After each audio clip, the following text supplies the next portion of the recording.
A man, his rucksack, and his dog versus my minivan camper. Today I picked up Jamie from Lower Michigan Adventures, and we're gonna go into the National Forest and do some dispersed camping. And hopefully I don't get ate by a bear.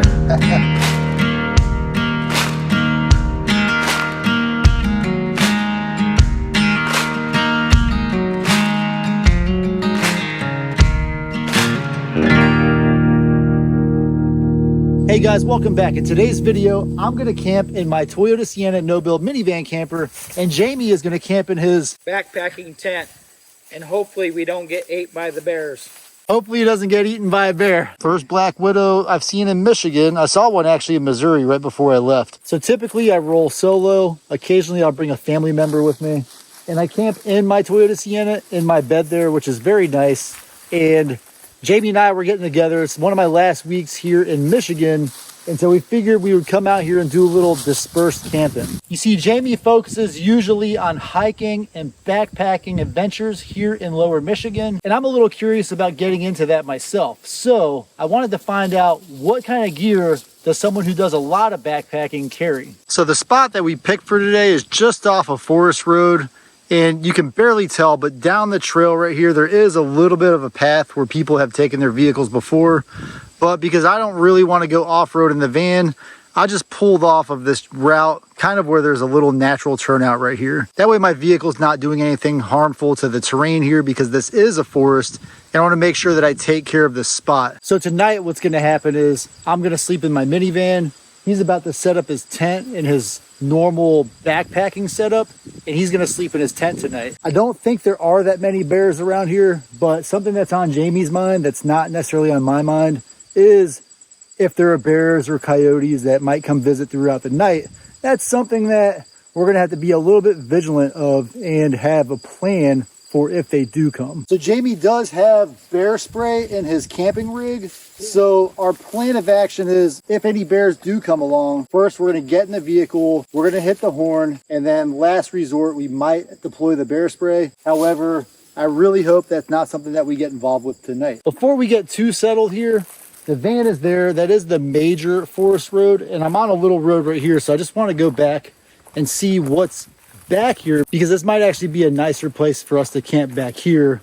And these roads are not busy at all, but if possible, I try to stay off of the main roads. Another thing I'm looking for as I'm walking is signs of bear traffic. So I'm looking for bear prints, and all I really see so far are deer tracks. So that's not a sure sign that there's no bears in the area, but these prints that I'm seeing here are all deer prints. So that leads me to believe that they're probably not here, although they obviously can just travel as far as they want to. You can just barely tell here, but that is a soft deer print where a deer kind of stepped into the sand. There's a couple of deer prints. That one's really pronounced right there. They're all over here, but there's not a whole lot out here. And I'm not afraid of snakes, but I did see this thing over here, and I thought that was a snake at first, but apparently it's just some wire loom from somebody's vehicle. So this clearing that we're in would be a perfect place for me to back in and kind of set up shop for a little while, but I'm also fine with where I'm at in my minivan right there. One thing that you really have to keep in mind out here in the forest is I am under a few small trees, and if the weather gets really bad, those trees could fall on me while I'm sleeping. And although I'm pretty sure that my van could handle it, a large enough tree could crush you in your sleep. So just be careful if you are sleeping in places like this. The trees behind me here, some of them could be at the death stage of their life cycle, and they could fall over in bad weather. Jamie here has a pretty good spot. He's about 20 feet from any trees, and he's in a pretty decent little clearing here. And if any of these trees do happen to fall, they're not very thick, so they shouldn't do too much damage. I mean, this is just a sad fact of 2023 is if you do come out to these places, there's almost always some garbage out here. I feel like one of the biggest advantages of the minivan over the backpack is I'm pretty much already ready to go. We pulled up, my bed's already set up, my kitchen is already set up. All the things that I need and use every day are pretty much already set up. Whereas Jamie here is gonna have to take a little while and get his tent set up. And if he decides he doesn't like this place later, there's going to be a tear down and setup phase as well. So while he's setting up, I'm going to set up my chair, and he's going to tell me a little bit about the gear inside of his rucksack. I'm just setting up.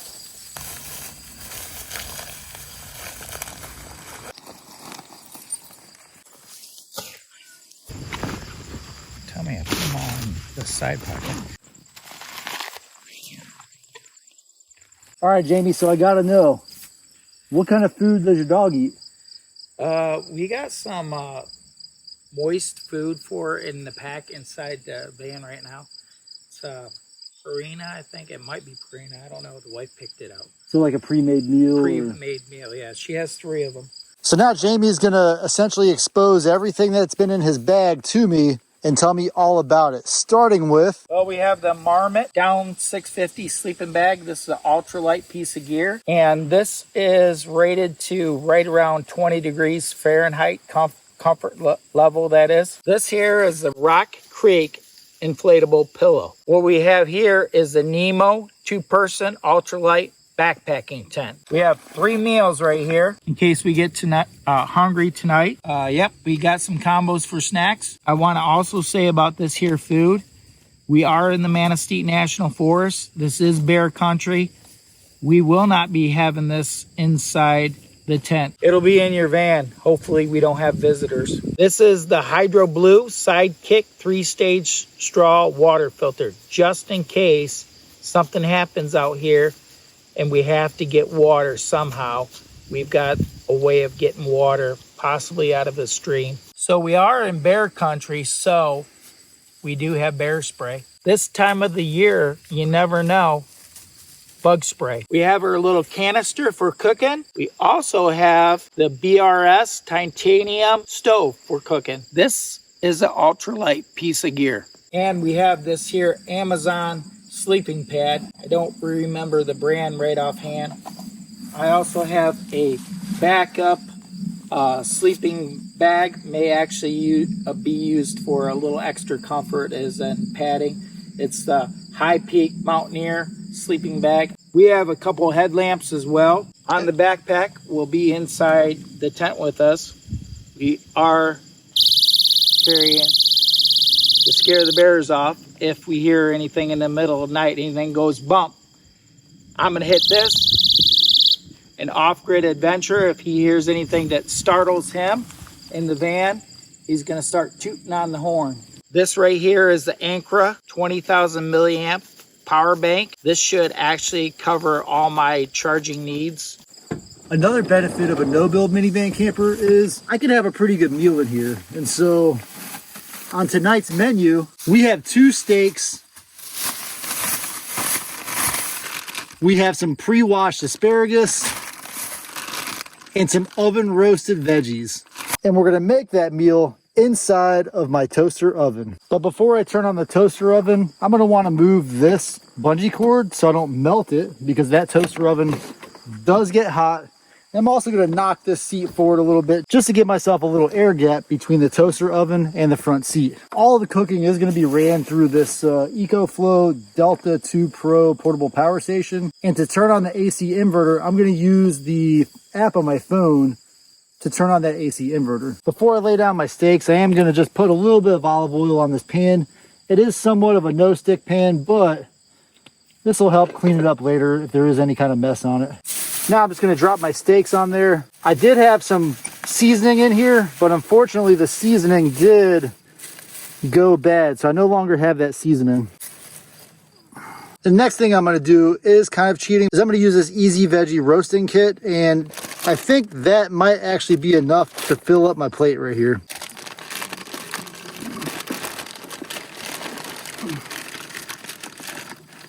Now I'm just gonna warm up this toaster oven to 425 and let it cook for just over 20 minutes. Like that. I think it'll be something. While that cooks, I'm just gonna sit back, relax, and drink some water. In case you're wondering, the toaster oven does pull around 1200 watts, and I'm also getting about 90 watts from the sun right now. So we're gonna lose some power over that 20-minute period, but once the oven gets up to operating temperature, it's gonna cycle on and off to maintain the cooking temperature while minimizing the amount of electricity that it pulls from the power station. While Jamie and I wait for the food to cook, the asparagus just didn't fit in the pan. So I'm gonna save that for another meal. And one thing we're starting to realize is that it smells really good. So we might actually reposition after we eat dinner. I'm not sure if that's something you want to do because you're worried about cooking by the bears. Right. Oven has reached operating temperature. And so you can see that the fridge is actually on right now, pulling about 100 watts. Dinner is almost ready, and Jamie and I are just gonna have a quick cup of coffee. I already made Jamie a cup of coffee, but let me show you how I make coffee in my minivan camper. Well, this one's almost done, but let me go ahead and finish this bottle off. That was just about 4 ounces of water. And this one can be known to make a little bit more of a mess. All right, guys, so we started with about 95% on this power station. I cooked dinner and I made 2 cups of coffee. And after that, I still have 73%. So not bad. This thing ran for about 30 minutes on 425. And then the 2 cups of coffee are basically 12-ounce cups of coffee. Jamie over there went to go take a little rest on his pad, and he found that black widow, or essentially, in my opinion, any spider with a red anything on its back that has that bulbous body is a black widow, but it might not be, but we treat them that way because if they bite you, it can be a bad day for you. Moment of truth. And that smells so good. Did the food come out good, or is it undercooked?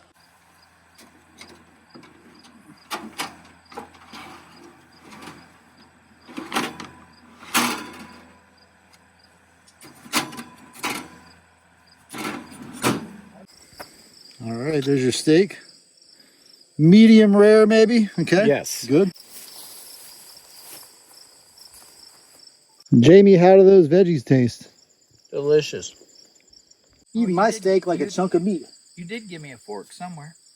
It's right there on the shelf on the counter. This meat is so tender that you don't really even need to cut it.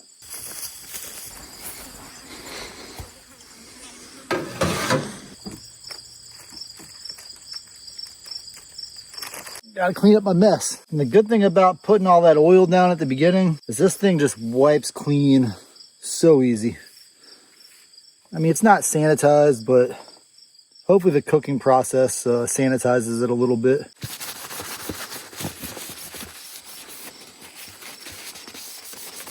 Good enough for another meal and ready for my next adventure. Well, guys, it looks like Jamie found the perfect spot, so he's gonna get his tent set up. These are a little tricky. Bella is just enjoying life, right, Bella? She's getting ready to get inside the tent because she wants to take a siesta. So something that really comes to mind when I'm comparing a minivan versus a backpacking setup is the minivan is pretty much always ready. So I could have pulled up here a couple of hours from now and still jumped in the back and slept comfortably without any setup. Whereas the tent here, although it is a fast and efficient tent to set up, it still takes time, and once it's down until you move it. The van isn't perfectly flat, and the tent is going to be in the grass a little bit. In addition to that, we've got to figure out exactly how we want the tent facing before we finally pitch it. And the van, I can always turn it a little bit if I want to reposition it. But I have been in some spots where it's just impossible to find a good place to park without being on some kind of slope. And usually in those situations, I'll just move to somewhere else. All right, Jamie, while you're working, give me the 30-second overview of this Nemo 2-person tent. Well, the 30-second overview is it's ultralight, super lightweight, comfortable, very durable, and lasts a lifetime because actually I've only had this one out a couple times, but I had the Nemo 1-person and I was so impressed with the Nemo 1-person that I decided to buy the Nemo 2-person. So it looks like it has one of those triple ridge pop out frames. So this Nemo 2P tent seems to have 2 doors, one on each side, huh? And this can handle a pretty nice rainstorm. So you used this in that last rainstorm you were in? In Doty Cave, we used the 1-man. I just recently got this. We've only had this one out a few times. I think 2 times is all I've had it out. So regardless of whether it is the minivan camper or a tent, once you get everything settled, it feels pretty nice out here. Looks like Bella's in heaven over here chewing on a stick, huh? She's having a blast. Boo, are you trying to be a star?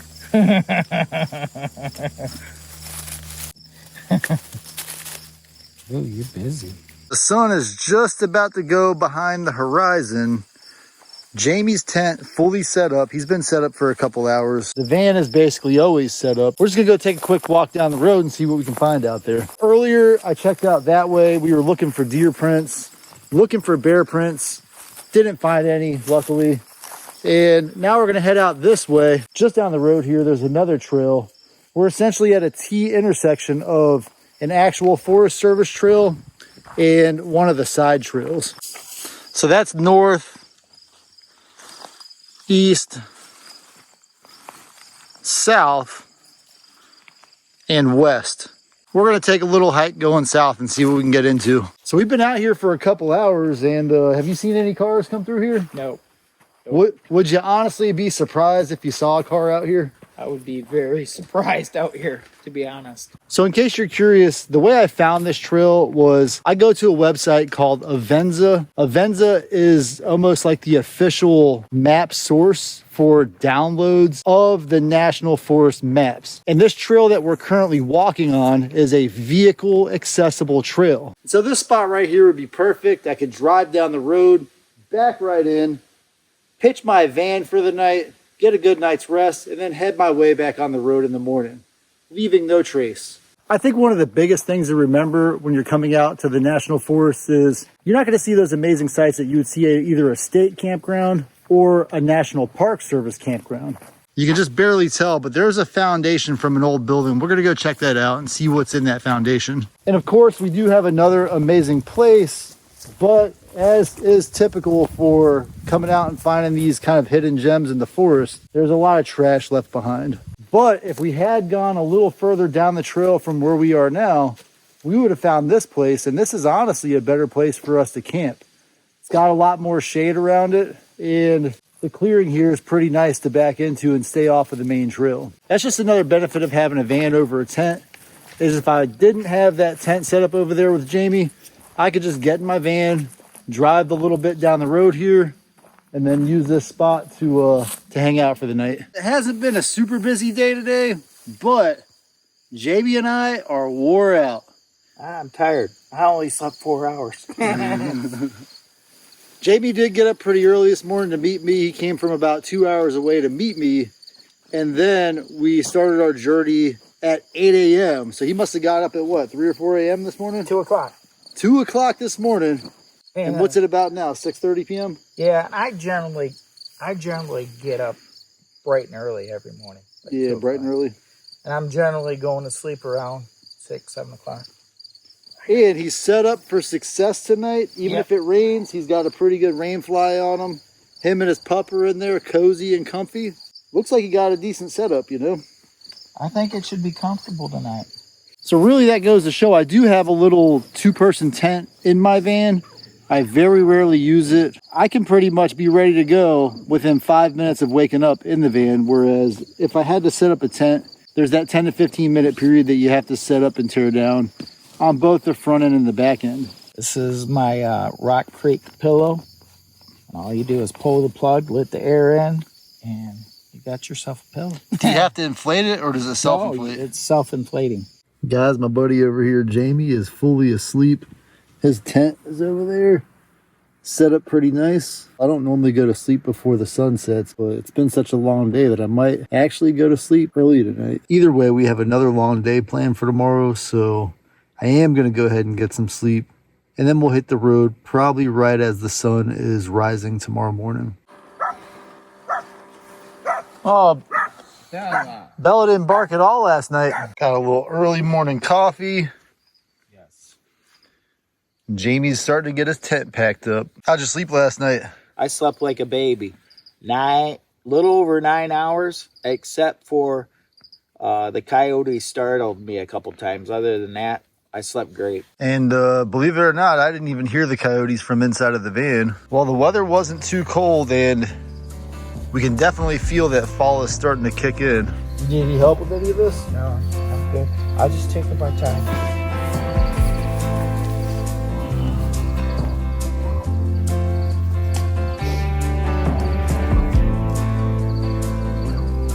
Not bad.